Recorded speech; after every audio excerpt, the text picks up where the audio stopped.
Guys ये activity educational होने के साथ साथ इंफॉर्मेशनल भी है। यानी कि इस न्यूज़पेपर एक्टिविटी में एक पंथ दो काज होने वाले हैं, जिसे दूसरे शब्दों में हम कहते हैं एक तीर से दो शिकार करना, और इंग्लिश में हम कहते हैं killing two birds with one stone. आप इसे नोट करना चाहें तो नोट भी कर सकते हैं।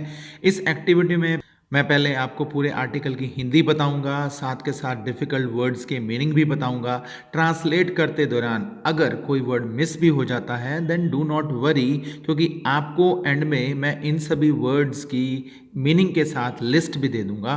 Don't worry at all. और हाँ, आपकी इन्फॉर्मेशन या आपकी अंडरस्टैंडिंग को चेक करने के लिए मैं आपसे 6 क्वेश्चंस भी एंड में पूछूंगा। Right, so let us start this activity. तो ये जो एक्टिविटी है mock exercise on earthquake in Chandigarh on February 22 2024 की है। यानी कि एक मॉक एक्सरसाइज से मतलब हमारा होता है कि एक ट्रायल एक्सरसाइज होगी ऑन अर्थक्वेक यानी कि भूकंप चंडीगढ़ के अंदर।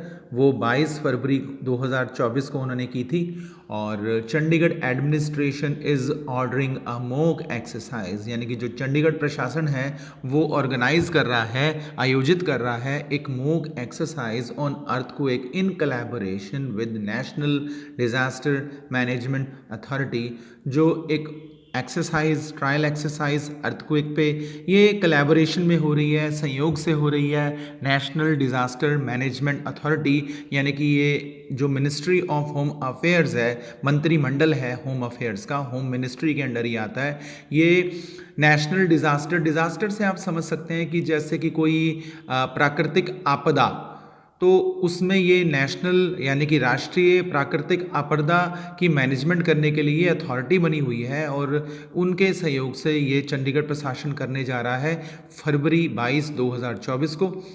अब आगे चलते हैं। To ensure minimum loss to precious life, ताकि इंश्योर किया जा सके, तसल्ली की जा सके कि जो ज़िंदगी का, जो कीमती ज़िंदगी है उसका नुकसान कम से कम हो।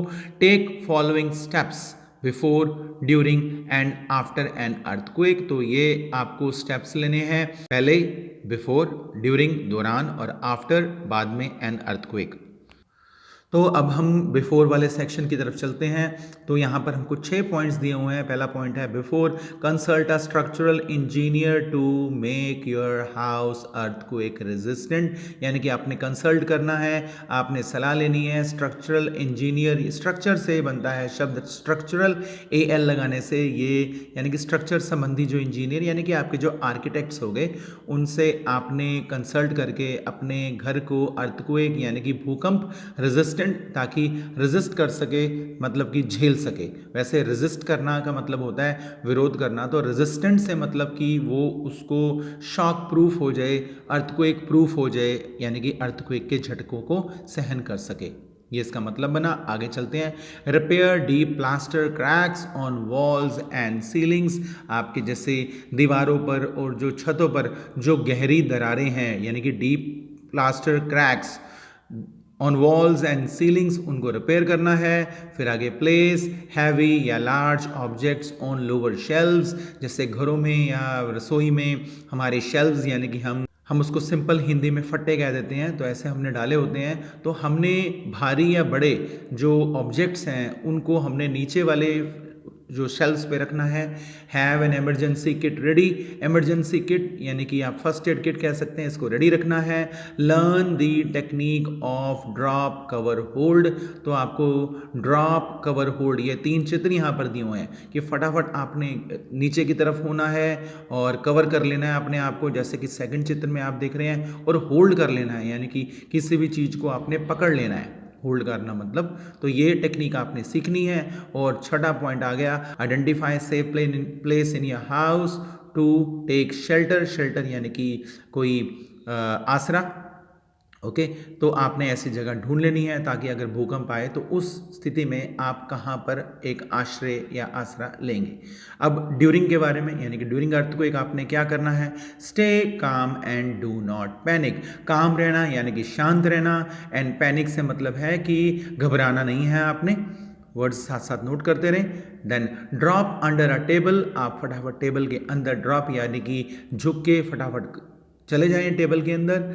नीचे उसके cover your head with one hand, अपने सिर को एक हाथ से कवर कर लें। Hold the table till the tremors last, और मेज़ को कस के पकड़ लें जितना टाइम ट्रेमर्स यानी कि जो झटके हैं भूकंप के वो ख़त्म नहीं होते। Next point, after the shaking stops take the staircase to reach an open area.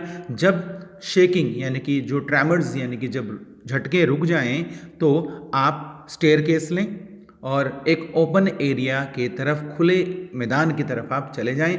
Do not use lifts और एलिवेटर्स। अगर लिफ्ट्स हैं आपके बिल्डिंग्स में या एलिवेटर्स हैं, मान लीजिए कि आप शॉपिंग मॉल में भी हो सकते हैं, तो वहाँ पर एलिवेटर्स जो कि स्टेयर्स होती हैं उनको एलिवेटर्स कहा जाता है, तो इनको यूज़ मत करें क्योंकि ये जैम हो सकती हैं, कि पावर कट भी हो सकता है, आप उस स्थिति में फंस सकते हैं वहाँ पे।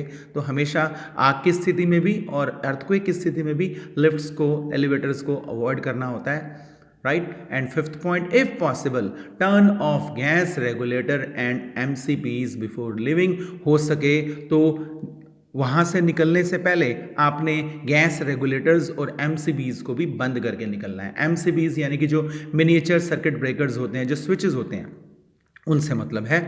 Next, do not rush to exit point. Normally localities के अंदर एक, या जैसे कि मान लीजिए मॉल्स के अंदर एक एग्जिट पॉइंट होता है, तो उस एग्जिट पॉइंट तक आपने धक्का मुक्की नहीं करनी है क्योंकि उस दौरान बहुत से लोग भी आपके साथ हो सकते हैं। मान लीजिए आप अपार्टमेंट में हैं या आप मॉल में हैं या आप सिनेमा, मान लीजिए फिल्म आप हॉल में बैठे हैं, तो आपने धक्का मुक्की नहीं करनी। Get out calmly in an orderly manner, मतलब भगदड़ ना मचे, कहने का मतलब यही है। तो बहुत ऑर्डरली मैनर में आपने, बहुत तरीके से, ऑर्डरली मैनर का मतलब कामली यानी कि शांत, शांतिमय, क्योंकि काम के पीछे एल वाई ये एडवर्ब बन गया यानी कि हमारा क्रिया विशेषण बन गया कि इस तरह से आपने काम करना है, यानी कि कामली गेट आउट, बहुत आराम से आप बाहर निकलें। और ऑर्डरली एक और हमारा क्रिया विशेषण है कि एक ऑर्डरली मैनर की आप कतार बना के निकलें या तरीके से निकलें। नॉर्मली ऐसा भी होता है ऐसी स्थिति में कि बच्चों को और बूढ़ों को पहले निकाल दिया जाता है, तो वो भी एक तरह से ऑर्डरली मैनर ही हमारा कहलाएगा।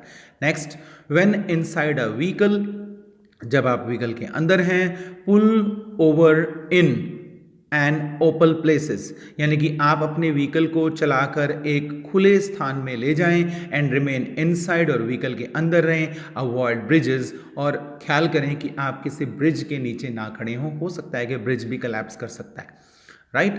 तो ये हमारा ड्यूरिंग वाला सारा कवर हो गया। अब हम आफ्टर की तरफ चलते हैं। Stay away from buildings with glass panes, ऐसी बिल्डिंग से दूर रहें जिनकी की कांच की खिड़कियां हैं। ग्लास पेन्स की टूट सकती हैं, वो आपको चोट लग सकती है। Stay away from power lines, post, walls, false ceilings, parapets, hanging pots etcetera. तो आपने दूर रहना है पावर लाइंस। मान लीजिए कि आप एक ऐसी जगह पर चले गए कि आपके सिर के ऊपर से कोई पावर लाइन जा रही है, आप ऐसी जगह से दूर रहें। पोस्ट वगैरह हो सकती हैं, या मान लीजिए खंबे वगैरह हो सकते हैं, या कोई पोल वगैरह हो सकता है, ऐसी जगहों से भी दूर रहें। दीवार है आपके आसपास, दीवार से लग के ना खड़े हों। या फॉल्स सीलिंग हो सकती है कि मतलब कि कोई वादरा वगैरह जिसको कहा जा सकता है, या पैरापेट एक तरह से हमारे, जैसे कि हम वरांडा के अंदर आगे एक थोड़ा एक्सटेंशन कर लेते हैं नीचे की तरफ, तो जिसको हम ऊपर से वो लटकता रहता है, सीमेंटेड भी होता है। तो ऐसी जगहों से, हैंगिंग पॉट से आप दूर रहें कि उस स्थिति में ये टूट के गिर सकते हैं आपके ऊपर, तो इन चीज़ों से दूर रहें। Call 112 for help and report if someone is trapped inside the building. So आपने 112 नंबर पे कॉल करना है और रिपोर्ट करनी है if someone is trapped inside the building, अगर कोई बिल्डिंग के अंदर फंसा हुआ है। ट्रैप्ड से मतलब फंसे होना। Do not try search and rescue operations on your own. आपने खुद सर्च या रेस्क्यू ऑपरेशंस नहीं चलाने, क्योंकि आप इसके लिए ऑथराइज नहीं हैं और ना ही आपको ट्रेन किया गया है। Next, avoid entering damage buildings. जो टूटी हुई बिल्डिंग्स हैं उनके अंदर भी आप एंटर करना अवॉइड करें। इफ ट्रैप्ड इन रूबल, मतलब कि अगर आप किसी मलबे के ढेर में फंसे हुए हैं। Do not light a match stick, यानी कि माचिस ना जलाएं क्योंकि हो सकता है गैस लीकेज हो सकता है। Cover your mouth with cloth mask, आप अपने मुंह को क्लोथ से या मास्क से, किसी कपड़े से मुंह को ढक लें। टैप ऑन अ पाइप और वॉल, यानी कि किसी पाइप पर या किसी दीवार के ऊपर आप हाथ से बार बार टैप करते रहें, जैसे कि आवाज़ करते रहें, उसके ऊपर हाथ मारते रहें, जिससे कि पता लगता रहे कि वहाँ पर कोई है। साउंड अ विसल या सीटी मारें। And should only shout only as a last resort. और आखिर में आपने आवाज़ लगानी है, मतलब अगर आप आखिर में आपने चीखना है, चिल्लाना है। कि अगर फिर भी काफ़ी देर तक आप तक रेस्क्यू टीम नहीं पहुंचती, तब आप शाउट करना शुरू कर सकते हैं। और एंड में better preparedness will lead to better chance of survival, कि हम जितना प्रिपेयर्ड रहेंगे, हमारी जितनी ज़्यादा अच्छी प्रिपेयर्डनेस होएगी, उसी से ही बेटर चांस ऑफ सर्वाइवल है। यानी कि इसको दूसरे शब्दों में हम prevention is better than cure भी कह सकते हैं। And issued in public interest by Chandigarh administration, इसको पब्लिक इंटरेस्ट में यानी कि पब्लिक डोमेन में, यानी कि सार्वजनिक सभी के समक्ष चंडीगढ़ जो प्रशासन है उसने इशू कराया है। और उन्होंने अपना इमरजेंसी हेल्पलाइन नंबर भी फॉर ऑल पर्पसेस भी दिया है।